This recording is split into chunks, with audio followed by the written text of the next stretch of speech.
Hello, hello, hello. This is ToothbeTold. This is Dr. Walter Rocca. Hey, yo, and I'm Leroy Horton, but it doesn't really matter who I am right now because, Walt, we got a superstar, a rock star, a world traveler in our midst right here. We got Dr. Rock, Vivian Roknian from California. How's it going, my friend? Well, it's so nice to be here. Thank you so much for inviting me. I'm very flattered and humbled. I'm sad we weren't recording earlier, Walt, because I came in on late. So I'm gonna tell everybody I came in a couple minutes late, Well, and you didn't have to snitch on yourself. I walked into an amazing conversation. So whatever y'all did to start, whatever you were talking about before, please do it again with the cameras rolling Well, because that was awesome. Leroy, I'll be honest with you, bro. Like, I just have never met somebody who is busier than you are. I've never met Mm, somebody who travels more than you do. And somehow we got her in the window where she's at home and she's able to give us time. Right. yes. And then we have a connection because she lived in the Philly area for a little bit, 12 years, right? Yeah. Yeah. Right. And I grew up in the Philly area, so we were kind of reminiscing about everything, including gentrification of West Philly. It's not the Will Smith West Philly anymore. There is no getting in West trouble. Philadelphia, born and Right. raised. Right. We're not going to LA. We're actually staying in West Philly now because there's a Whole Foods there. What else? People were walking their little tiny dogs very Mhm. comfortably and unbothered when I was there last. And I felt some kind of way. I'll be honest. I felt some kind of way. Well, listen, Dr. Rock ain't just claiming Philly because she was on the periphery. Because I y'all saw my post. I posted from the heart of West Philly at Jim's West cheesesteak place, which is there was nobody there was no Whole Foods in that part of West Philly. And she hit me You up and went, she's like, "Hey, I live 3 blocks. Was it 3 blocks away from there?" So she Yep. is the real deal. yeah, yeah. But I mean, in all honesty, Leroy, let's go ahead and just kind of talk about why we wanted to have Doc Rock basically come on and talk to us. And I'll be honest with you, we had an agenda, but I might change that a little bit. Because, bro, like the stuff that she's telling me from having to leave dentistry for a little bit to take over family business in the health well, no, and I'm sorry, the hotel industry, Okay.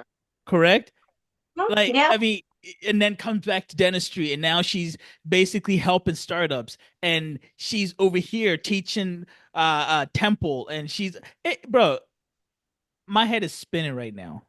So let Let's me give her just the chill floor. out. Let me Let's chill give her the out. Let me floor. not ruin your intro, and let's get going from there. No, I think, listen, Viv, I adore the hell out of you. So tell us your story. Um, whatever I missed when I jumped on, I want to hear the beginning part because that was riveting. There were so many things. Well, okay, let's start with this. Let's start with this. So you graduate the time where I think we all kind of graduated in, well, you might graduate a little earlier, but in 08, 09. And what was happening in 08, 09? The US was out of sync, out of whack. We were basically going into a whole recession. The housing industry had kind of just broken apart. And we decided to graduate from dental school and looking for a job. You know what I mean? And so then she tells me something incredible. Go ahead. And we were graduating with so much debt. Yes. Preach. Remember? Preach. Preach. I remember days where I'd look at my bill and be like, if I wasn't even able to find a job, I would have to work all day, every single day, just cover that bill. That's not even like food, gas, like it was just a whole different time back then. Um, but yeah, I moved out to LA because this is my hometown, is Santa Monica, and there was no jobs to be found, period. And so at the time, my husband was going to school still, and I told him, "Hey, wait, don't sell the house. I'm moving back, and we got to figure out something else to do." And it was that time where I moved back to Philly. I needed to find a way to keep my hands wet, at least until my license kicked in. So I actually got a job in a sushi house cutting down fish just so I can keep using a scalpel. I'm telling you, bro. I'm telling you. Okay. It's, it's like you'll see. It's like an onion. I swear to God, man. Just keep going. So so that's when I really thought to myself, okay, well, we each only have so many hours in a day. And so, what are the procedures that I can do that are going to be the highest margin? And I'm just going to focus on those. Like, I don't want to be the best dentist. I want to be the most amazing at like three really high margin procedures and just dedicate myself to that because there wasn't going to be any other way I was going to be paying those student loan bills. And Sally Mae was breathing down my neck for a while there. Um, and so that's how I really got into studying implants. And I decided that I was going to, if I had to move mountains, that's what I was going to do to make best friends with Dr. Carl Mish and make sure that he became my mentor.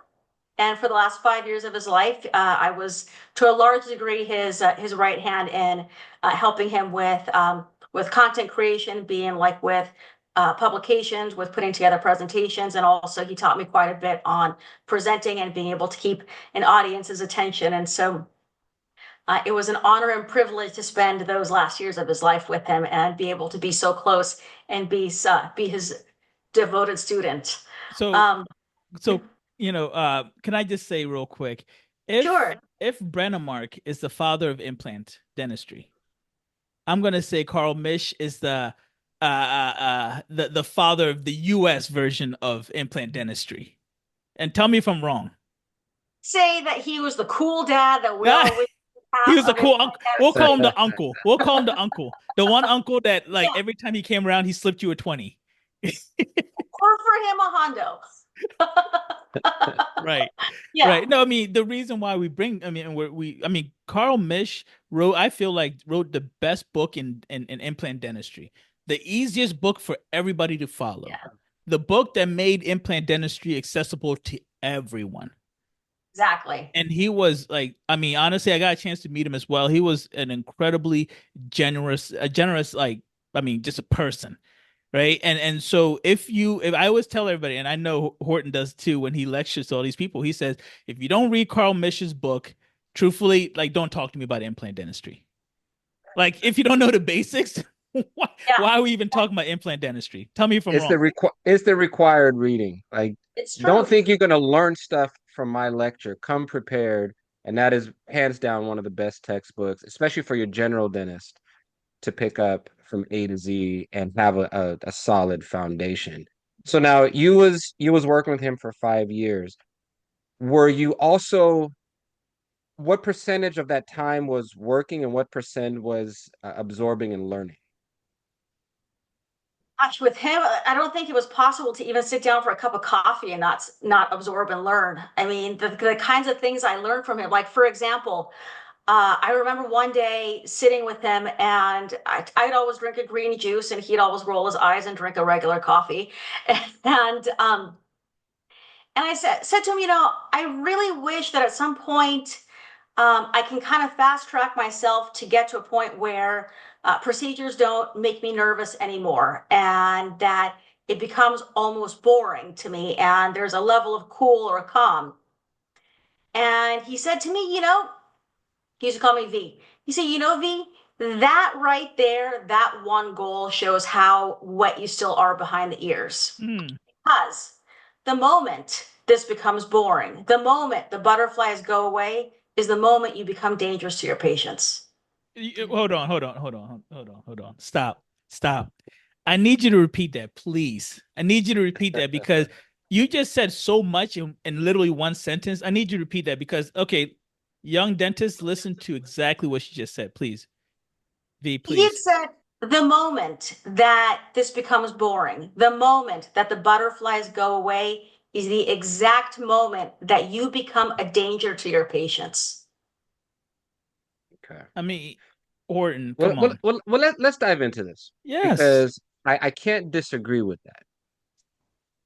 What do you think about there was a little controversy a couple years ago where his brother, Craig Mish, wrote an op-ed basically saying that general dentists should not be doing implants, should not essentially be doing anything beyond like extraction ridge preservation, which I thought was ironic given that the Mish name was built off of dental education and creating curriculum so that general dentists could safely and effectively learn implants, as I did as a general dentist for many years, right? What are your thoughts on the protectivism that you see from specialists in regards to certain arenas in dentistry, like implants. I can't speak for other clinicians. I certainly can't speak for Craig. But what I can tell you is that as educators and specialists within our niches, it's very, very easy to get sort of some sort of tunnel type vision of seeing what is actually out there. Now, that being said, I remember when that article came out because it was like the tsunami of drama on social media like that. Yes. Like my phone was going off like you think I owed somebody a lot of money. And now with that, it's known that when a general dentist sends a case over to a specialist, usually it's because something got botched or messed up, or they tried to do something and they need some sort of thing to get fixed. Like I get that, and really that's a lot of what that symbiotic relationship is supposed to be. As an educator, I mean, I'll tell you when I do see the docs who I mentor send me some of their cases, especially in the early days when they're first learning. I look at some things and I think to myself, wow, was your patient okay? And I'll tell you, um, for myself, it made me a little bit phobic enough that like I broke a tooth and over the summer and I had to have this thing extracted and I actually wanted to extract it myself and put the implant myself. All right. I'm not sure if that speaks to how little trust you have in your colleagues or how much trust you have in yourself. I'm trying to figure that out still. Yeah, it was my staff all teamed up. They met me in like the main desk office room and they're like, Doc, Oh, like we're you had a plan. It oh wasn't yeah, just ideation. I got the This was a CT plan. scan down. I designed the guide. We 3D printed it. Like I was good to go. This was going to be an extraction and immediate implant. Period. Can I say I would have loved to see this? I actually would pay Yes. for someone to record this for me, and I would Yes. actually pay to watch it. That's the That could have next been a CE class just to course. listen. That's the Gentlemen, next gets CE course. worse. So I packed up all my stuff, and they wouldn't help me out. So I talked to my business partner, who's also the department chair of oral surgery at Temple Hospital, and I said, "Look, I don't know what to do." And he said, "Well, look, I know how particular you are. Um, why don't you fly all of your stuff out here? Okay, and you can hold a mirror up, and as long as all the residents can come and watch, then I'll take care of it." All right, fine. So So that's then what I did. continue. What did you do? So that's what I did. All right. There are some things I was too finicky, particular. I was like, no, no, no, stop right now. I didn't like some of the settings or something. So the implant was put in. Who placed the Guys, implant? the department chair of oral surgery, of Okay, thank course. you, Jesus. It made it seem like you literally would like everybody watch me place my own implant in my own mouth. However, I was not flying all the way back across at Philadelphia to have them do stage two. So last Saturday, I did it myself. Oh wow. Wow. I did Yo, you screenshot that? yeah, That was the yo, sexiest picture I've ever seen. that is amazing. Listen. Okay, can I just say that there's a level of crazy that I think we all have to have as dentists, and it's like the more we do, the crazier we become. Right? I've been called crazy. I know Horton, you've been called crazy. You know, Viv, I can't speak for you, but I now know that you are on our level of crazy. I'll tell you that I was out to dinner one night with Dr. Mish and Dr. Palti, and like a lot of huge names. Gosh, Dr. Hilt Tatum was there, like a humongous names at the table. And they all went around the table, and each one of them had done some sort of procedure in their own mouths themselves. And I thought to myself, all right, I got to check that off. I'm going to have any sort of cred around these folks. Well, okay. I feel like we have to have a disclaimer. Please do not do anything at home if you Right? are not Yes. trained. If you are not as crazy as we are, we do not encourage this. This The is views something, expressed on this show. right? Exactly. This is only for entertainment purposes only. We are not responsible for anybody's outcome. She's clearly trained and was in good hands. So let me, I will say, continuing that whole thing with Mish, I we hear so many and we talk to so many general dentists that take shortcuts. Let's be honest, right? They take one or two classes and they're going, oh, well, I'm just going to give a patient a discount. If an implant costs 1,000, oh, I'll do it for $200 so I can practice, right? We've all heard this. So I can see from that point of view where it's just like a lot of people could be very, very dangerous, right? And we call them cowboys, but they basically say, well, let me just do stuff. And I know I talk to a lot of friends about this, right? And so I can see that point of view of, you know what, there are a lot of dangerous, clinicians out there. I mean, tell me if I'm wrong, Dot.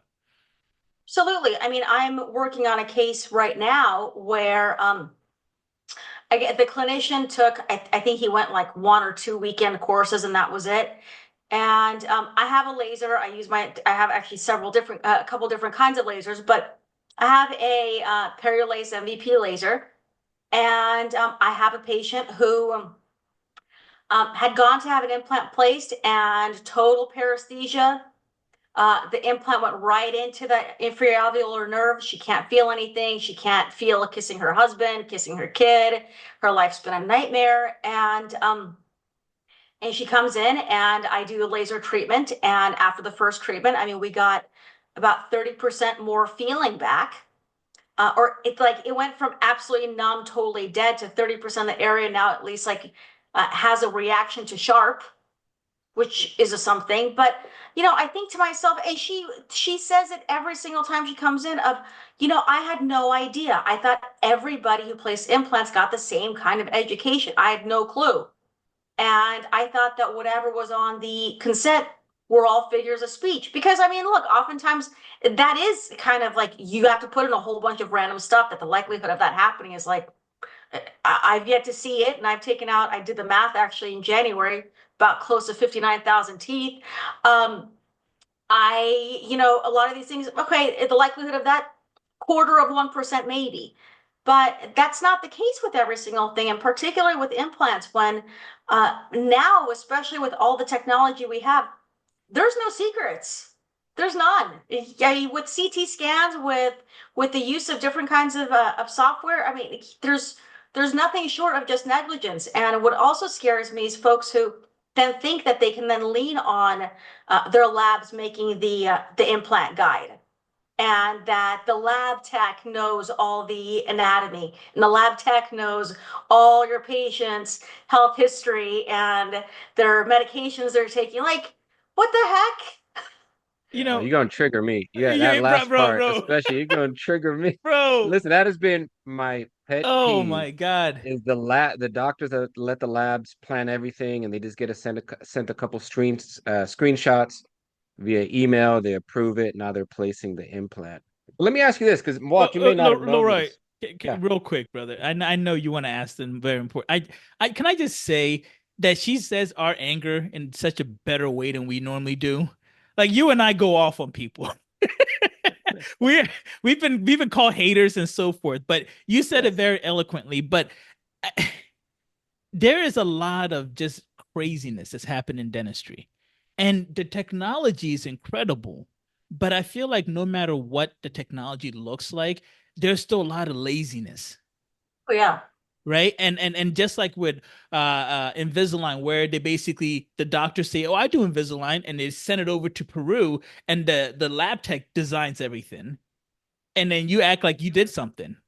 Did the same thing has happened in implant dentistry? Very, very same thing, which leads to my question. You may not have known this well, but Viv here ran for city council. Was it city council? Right.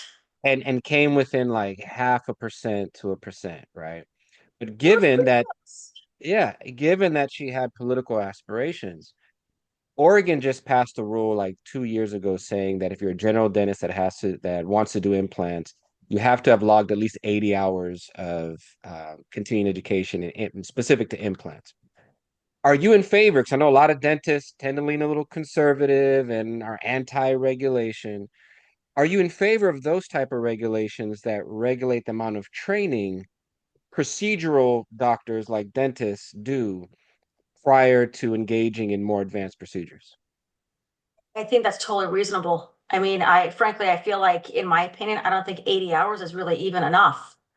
Um, and I say that from the perspective of there are a lot of folks who either haven't been in school for a long time or haven't kept up with things like anatomy and pharmacology. And it's going to take, oh, it takes a while to just get reacquainted to not only what kinds of medications are out there, but also the ramifications of long-term use of these medications on implant healing. Um, there's a lot of pharmacology to brush up on. There's a lot of just point blank anatomy of where you're going to put your scalpel, because there's so many folks I come across who are like, well, I'm just going to punch hole it. Sir, uh, the tissue is actually a big part of this thing working out too. No one cares about the tissue. What are you talking about? Okay, that. No No. one cares about the tissue. Can you explain to anybody that's listening that didn't catch the laser, using the laser to try to bring back the feeling for that patient? Can you explain just real quick? It doesn't have to be really technical, but why did you choose that route, and what are you trying to accomplish, and how is it working? And the quickest way you can possibly explain it. So the laser, it has a there's a specific setting within it that is used for biostimulation, and to a large degree, what that does in that specific laser of that specific kind of wavelength, because the wavelength is very important. I'm not going to go deeper on that. But the importance of that is that you then get a giant uptick in ATP, and that uptick in ATP actually helps with these nerve cells to continue growing and getting some regeneration happening. You get a drop off of inflammation, a real uptick in the cellular modulators that you want there to help with regeneration. And so really it comes down to using specific kinds of movements to coerce that energy in ways to then start to then bring back some amount of feeling. So Perfect. No, I just wanted you to, explain that real quick, because I think people miss that. The fact that you're using something that a lot of people think as a cut-in unit or a cut-in system to regenerate and to kind of help with growth and stuff. So I wanted you to really, emphasize that. But I have a question, because before we started recording, because Leroy was late, you know I had to do it. But before we started recording, you and I were talking, and you had said that you actually took classes in hospitality because you were basically thrown into your family business. And you kind of said that there was a correlation between that and dentistry and running your own dental practice. And you said that each class you had a dentist that was taking the same courses in hospitality. So I wanted to kind of understand how that whole thing fit into what you now have with this very successful practice. So, long story short, I ended up getting a couple scholarships at the Cornell School of Hospitality and Hotel Management. I think now it's called something different, but it's still, I mean, it's, as we know it, it's like the Harvard of education in managing hotels or any sort of services type business. And so the certificates that I got, each one was like about almost a year long, was in hospitality and services management and also in leadership. Um, and with that, like marketing and such. But what was interesting is that along with there also being another dentist in the class, aside from myself, the professors always said that there was historically, like, it wasn't just a my class thing, it was a historically that's the way it turned out. And so the assignments oftentimes had, like, within a course, one assignment might be like kind of dental related as well. And the reason for that is that they found that we're both in services industries, and these are both services that are all being offered in very sensitive times in people's lives, be it they're in a lot of pain and they're ready to change their smile and they're ready for something different, or they're going on vacation and they've been saving up for it and they've made a long journey and they've been super excited for it. And so they're both, because of that sensitivity, there's a greater emphasis on what the overall experience is from the moment they arrive. So for example, like the Ritz-Carlton has like they have their own courses, on how to give the Ritz-Carlton treatment. And so that's where they keep an eye and they call you by your name as soon as you arrive because they're expecting you to arrive. And just an overall, it's not just the facilities that are luxurious, but it's also the way that you're treated and the way that they do more research on what your likes and dislikes are to make sure that that then fits into a more comfortable and pleasurable stay. And I really learned from that the importance of keeping an eye out for just in my own practice on what the overall experience really is. We can't, I mean, I'm totally out of network. I've always been out of network my entire career. There's nothing that I do that insurance is going to cover anyway, and I'm not going to hunt down somebody else to pay. We have to applaud that. We have to applaud that. Yes. Thank you. But with But that, yeah. you need to stand out, and part of standing out is giving that extra experience. Now, look, I tell patients right off the bat, this is not a spa, all right? This is not going to hurt, okay? You're not getting a massage. However, there's going to be a variety of things that we're going to do to just keep this more comfortable and make sure that you're healing as efficiently as possible. So can I do a quick follow-up, Leroy? Sure. Mm-hmm. Yeah. So with that being said, right, a lot of dentists when they start their practice really just gather as much insurance as possible. I'm just going to take all the insurances, right? Do you think that instead of them focusing on that, they should maybe focus on each single patient coming in and the experience that that patient gives? Because then the patient's more willing to pay the fee, if it's fee for service, pay that fee. Or do you think that with this new world where patients look at it and say, what is my insurance going to cover before you even say hello to them? Do you think that that's a possibility, right? Ritz is very unique and very select few people go to Ritz. I've never stayed at a Ritz. Not gonna even pretend that I have, right? So I'm sure that it's amazing. But I know if I get there, I expect a certain level of, a level of stay and so forth. So I'm asking, do you think that that's reasonable? And is that even possible now with all these insurances and everything, and the way the insurance kind of makes it seem like if your dentist doesn't take our insurance, then their dentist is doing you a disservice. Does that make sense? Well, if I can add one caveat to that, Please. for your single earning dentist, because we've all have friends that have like dual high incomes, Oh, I see right? what you're saying. Yep. Out Okay. here, often it's like wife is a dentist, husband is IT from Microsoft. So whether or not they're, making a profit the first couple years is not a big deal because it's subsidized by the partner's income. But for your solo incomer, do you think that's reasonable? Well, I'm going to answer that in two ways. One of them is that so when I was in dental school, somebody came for like some lunch and learn, and I was kind of more interested in the Chinese food they brought versus what they were going to say. And so, but with that, it was an insurance sales guy, and he said that your typical female dentist can expect to have a career that's 15 years long until their body starts breaking down. And your typical male dentist is going to have about 20 years before their body starts breaking down. Now, fast forward to right now, I'm going to tell you, I've been practiced for about that amount of time plus. When I leave my office, I feel like a cashew. And when I wake up in the morning, I'm shaped like a question mark. And a lot of that question mark is, why am I doing this? But I mean, we all have those aches and pains. And so there's more of a focus on what can we do if we know that we have only a limited amount of time to make sure that we maximize that amount of time as much as possible. And the amount of wear and tear is only going to make those timelines shorten up quite a bit. What I do tell my younger docs who I mentor is I think of insurance as like the heroin of dentistry, because you get addicted to it, you get sucked into it. It becomes to a point where its claws are so deep you can't get out.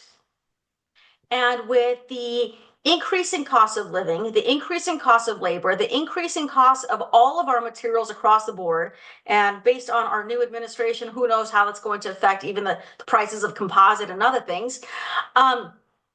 With those being said, when you know that your margins are shrinking and you can't get out, aren't you then signing yourself up for kind of drowning. Whereas if you stop and think, okay, well, I'm just going to pick a couple things that are higher margin that aren't going to beat me up and really focus on being the best dentist for those specific people, then you can make a heck of a lot more. And you don't have to turn your practice into let's make a deal dental edition. Okay. You know, I will echo that because that is a piece of advice that Richard Myron told me. He said, um, find that one thing and become that guy for that one thing, and you'll always have a job. He was like, there's a lot of jacks of all trades, but if you have that one thing, and so I'm assuming if you're talking to a young student and you say, if you like veneers, become that veneer person, and not just I do veneers, I do them the best. Then you will always have a niche, whether you're insurance or not. Is that kind of what you're saying? Absolutely. Hmm. And I Well, think that that go helps ahead. keep things fresh also. I mean, gosh, I mean, you look at like the food industry, for example. I mean, you go to a diner and there's nothing special about anything there, period. They have a menu that's like the size of the newspaper, if anybody still even reads one anymore. And you eat, you spend your money, you leave, and you never think twice about it. And you don't have a problem with that going to another diner and then another one.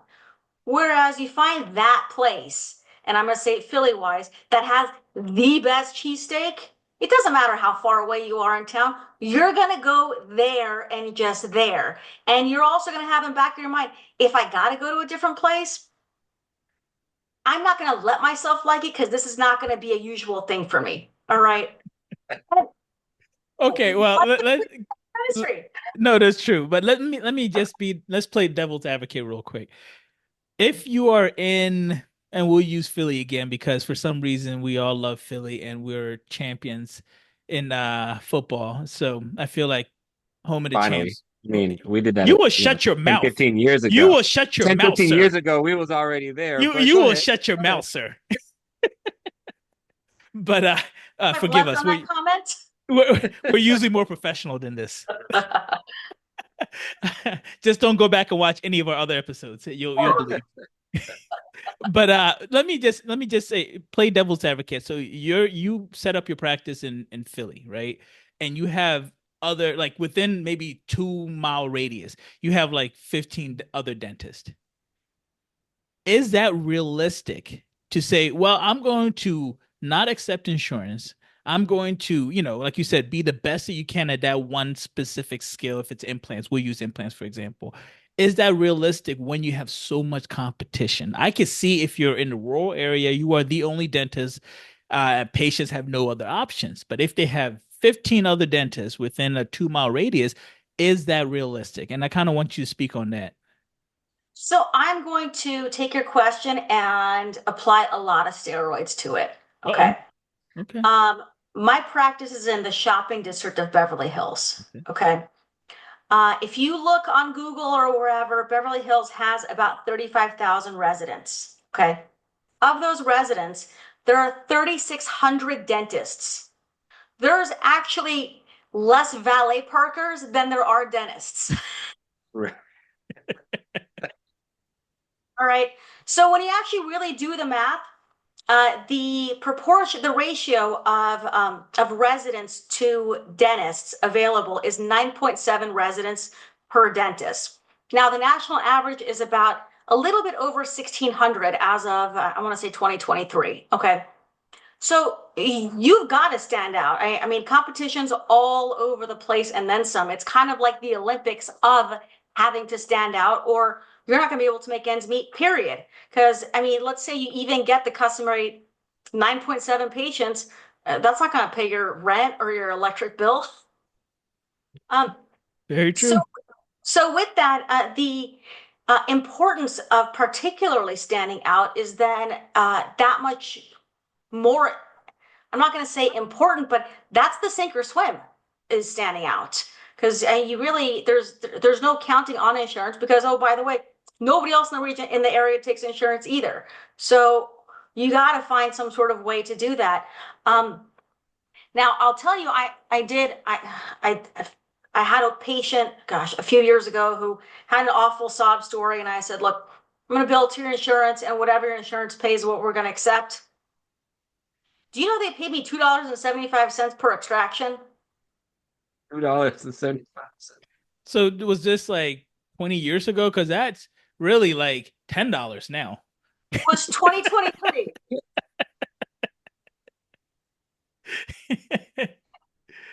Wow. Okay. Well, listen. So you've kind of created this story arc of, your beginning. You're able to stand out in a very high competition area, and anyone that's seen you on any other platforms, we know why, right? And one of the things you talk about a lot is artificial intelligence in the dental world, which you're clearly an expert on. But you also said that you had a certificate from Cornell in leadership. Now, given that we're in times where everybody's complaining about staffing, work ethic, and so forth, and we're also in a time of automation, where have you seen AI help you in running a business and standing out amongst the other 3,600 dentists in Beverly Hills? Great question. First and foremost, I absolutely love my staff. And I tell my patients all the time that the real boss in the office is my team. It's not me. I work for them. And the reality is that I do. I have to do the dentistry so I can afford to pay them. And in return, they each drive well over an hour in each direction to come to work with me in my office on Saturdays too. um, so so on one level, it's the leadership of not just treat them like family, but you make sure that there's always opportunities for them, so that there is an excitement for their future and what they're going to learn from the experience of working with you. Uh, Beyond that, I've also then learned that in efforts of keeping your team happy, you have to also make sure that whatever it is that they're working on are things that don't make them hate life, for lack of a better word.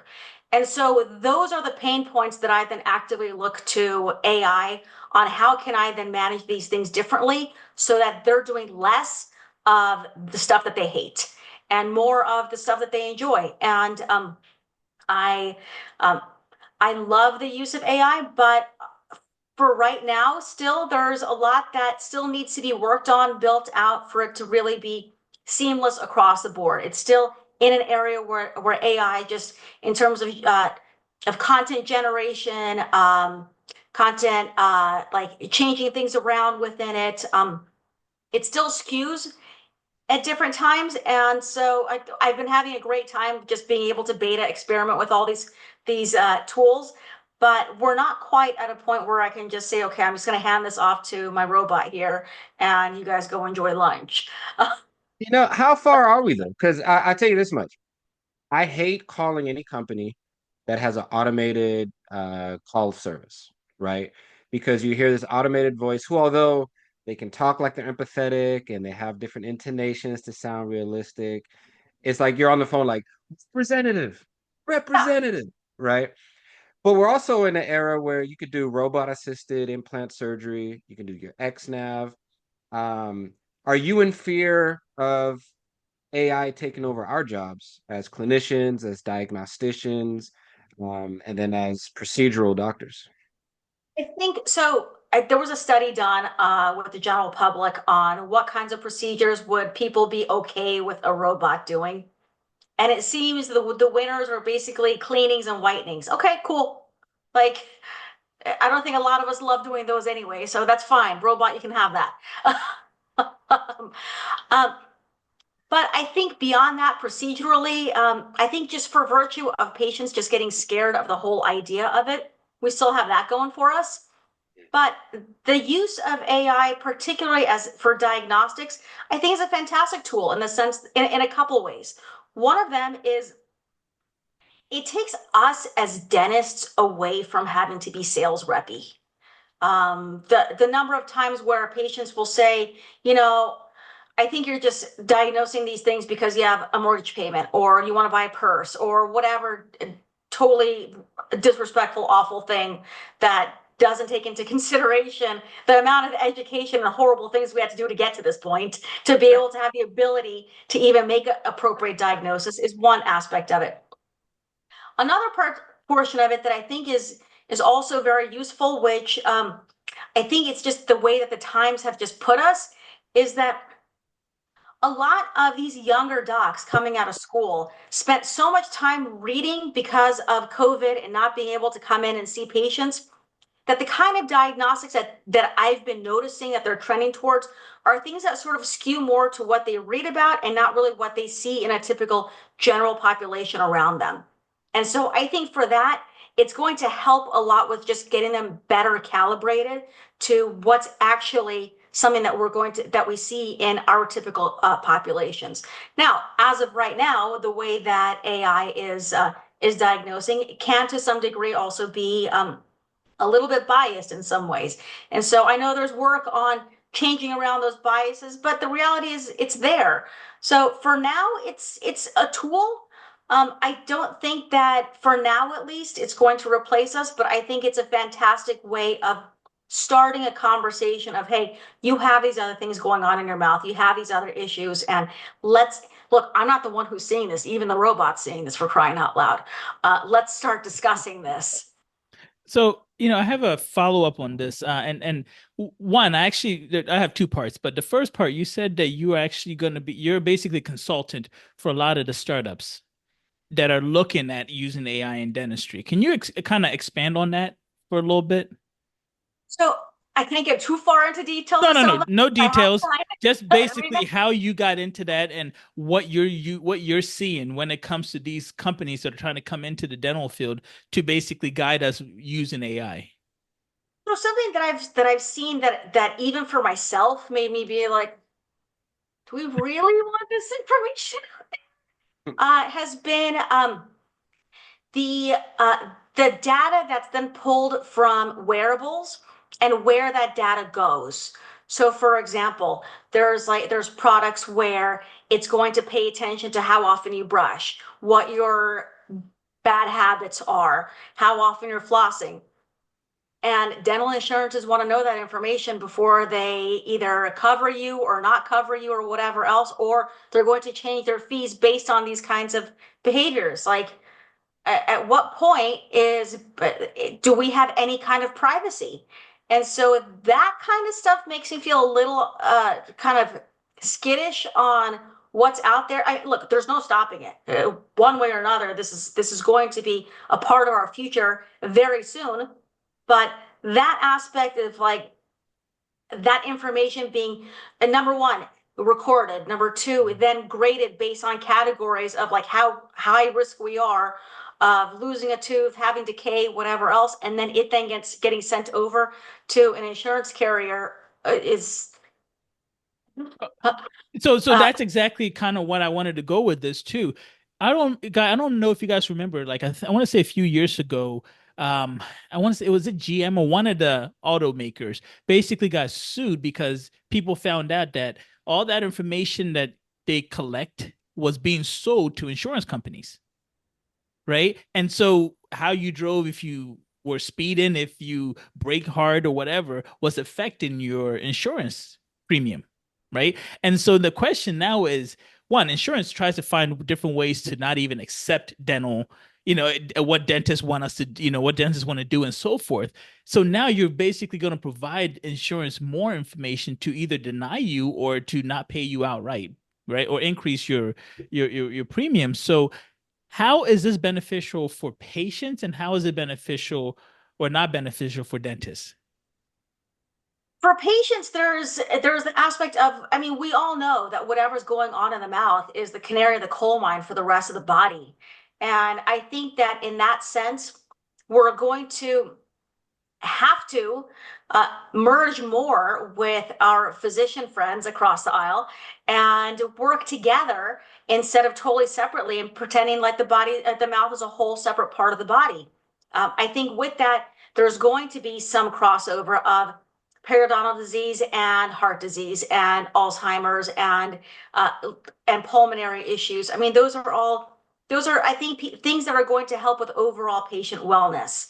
And those are aspects that, look, if I wasn't sitting where I am with knowing what I know, I would say, okay, so you're just going to record how often I use my electric toothbrush, and then based on that, I'm going to have somebody tell me what's going on with my body and if I should consider changing my heart medications. Cool, fantastic, great.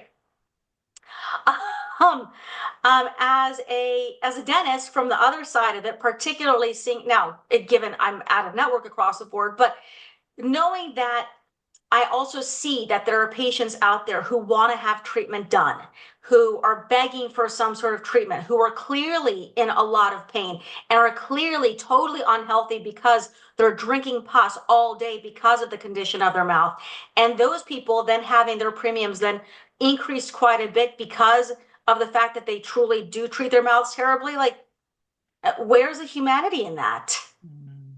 Right. So is the answer to that, because one of my struggles in organized dentistry is participation, right? And I think group membership across all organizations are down now. But when you look at the American Dental Association or your state association, the associations that are putting up these legal fights against the insurance companies, do you advocate that people at a young age or early in their careers become advocates, become organized to fight the good fight? Or do you recommend that they, for the first couple of years, apportion their time to just survival and getting established? It's a great question.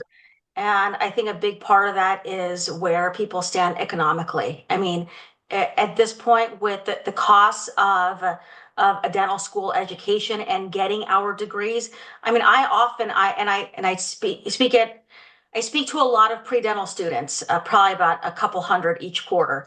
And my question for all of them is, I want you to seriously consider how much physical effort you're putting in, how much you're actually going to earn versus how much you're going to pay to be able to do that. And so, does this really make financial sense for your bigger picture and the life that you want to live? I mean, at least in LA, you're not going to be a super cajillionaire. You're just not. In a smaller city, you are. So consider where you want to live and what you want your life to look like, and then work backwards from that.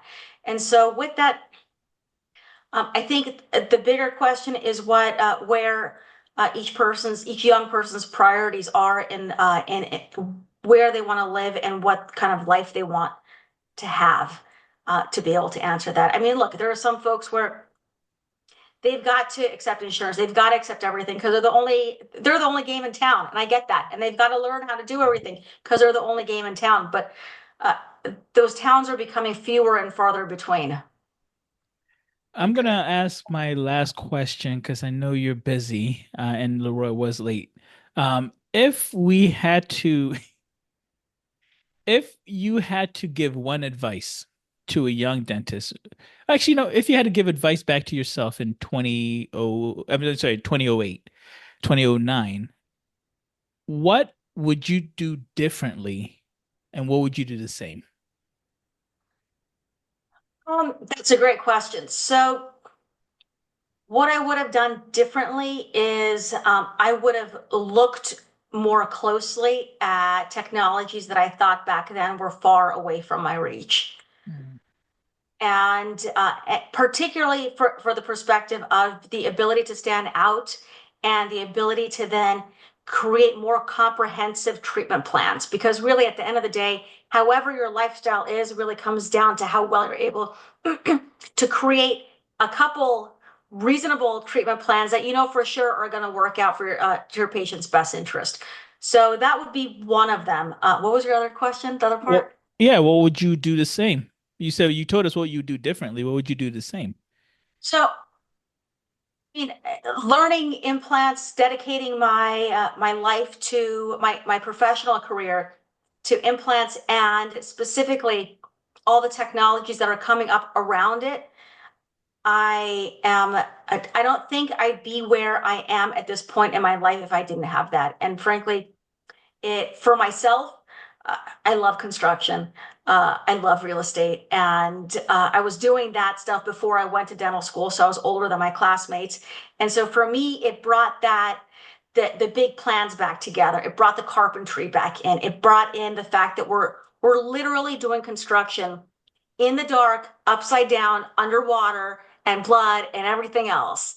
And we're making an amazing living out of it and not beating ourselves up. And so for me, I'm really happy and honored that I was able to learn it the way that I did and be able to provide it to my patients. Dana, that's a great segue into my final question because we've had a number of conversations. I do truly feel like in many ways we're kindred spirits, right? For sure. Sometimes not in what we would sometimes if we were to look at ourselves as a third party observer, we might say, "Hey, Viv, slow down a little bit, right? Take your time." And the reason I say that is because you're so accomplished. You're expert at so many things, and you've definitely found your niche in the most competitive market in the country, probably. But every time I talk to you, just like when you talk to me, we're always on the go. We're flying here, we're flying there. And the layperson would look back and say, "Well, why aren't you just chilling?" Right? There's something about you that's what resonates with me when I talk to you, that you have to be doing something. It's an internal drive, a motivation, and I when I see it, I recognize it. What is or what did that motivation and that drive, where did it come from for you? Question. So when I was in high school, I went to a school. Now, granted, it was like a private Catholic school, and so you'd think like it's all fancy and stuff. But this school back then would take every single gang member who got kicked out of whatever the public school system was, as long as they said they were Catholic. So with that, I mean, I was in classes with these kids who, they had other ideas of fun. And unfortunately, throughout that period, through high school and beyond that, through undergrad, uh, every year at least one of my friends would be killed somehow. And I distinctly remember there was an evening, gosh, in 2013, where I was out to dinner with friends, and I said to my friends, it's so nice being at an age where I don't have to think about getting a phone call of another one of my friends who I cared so much about somehow or another dying. And that morning was when my sister passed away, that following morning. So sorry. And so, with that, I learned that not only do we not have any guarantees, we literally just have right now to do whatever it is that we want to do.